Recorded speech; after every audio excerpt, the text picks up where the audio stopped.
My name is Ezra Claytan Daniels, and I'm the writer and artist behind Black Violet. Black Violet is a live concert collaboration with Fifth House Ensemble. They approached me in late 2008 to work with them on a narrative concert concept incorporating live music with an original illustrated story, which would then be projected onto a screen behind the ensemble as they performed. I'm going to talk a little bit about the unique process of creating an original story based very closely on pre-existing music. Once I signed on to the project, the first step for me was to come up with an idea for the story. I'd been toying with the idea of writing a story based on the superstitious persecution of black cats during the last outbreak of bubonic plague in 17th century London.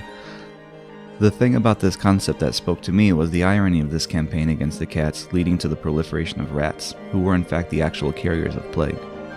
I knew the main character was going to be a black cat, and I fell in love early on with the visual of this cat running around with an albino rat. So the first thing I did was this sketch of the white rat superimposed over the black cat. From this sketch, even before I wrote a word of the actual story, I decided on a name and created the promo art, which Fifth House would use to pitch the concert series to venues while I worked on the piece itself.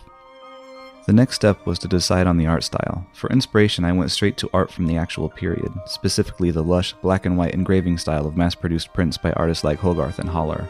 While the style was overwhelming in its attention to detail and excessive cross-hatching, I decided that some approximation of it would be the most authentic way to approach the visual look of the story.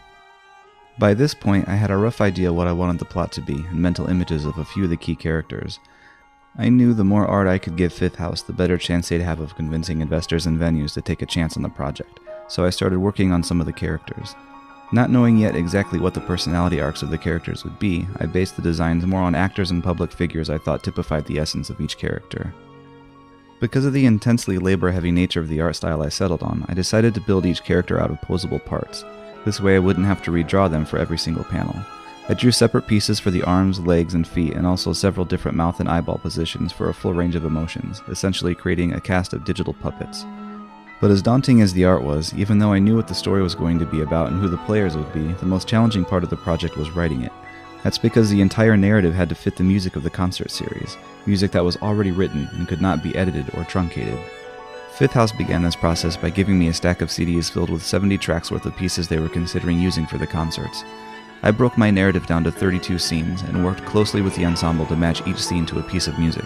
The difficult part was matching scenes with individual movements in a piece, since Fifth House needed to have 2 complete pieces in each of the 3 acts, with each movement occurring in order.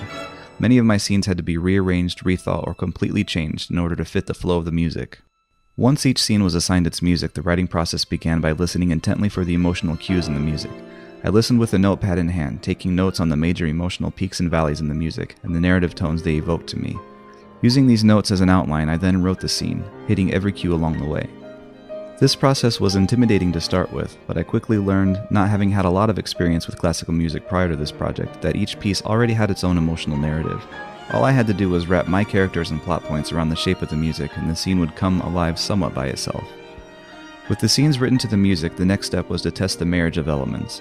I storyboarded each scene and synced the thumbnailed panels with the corresponding music, tweaking my notes as well as the script itself until everything fit perfectly together.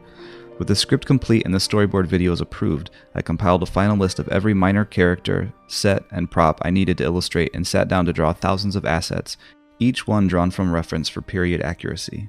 When I finally finished all the art and assembled each environment and character accordingly, I was finally able to put the entire scene together. The complete concert series contained over 3 hours of slides, so this clip represents approximately 0.14% of the total work that I did on the project.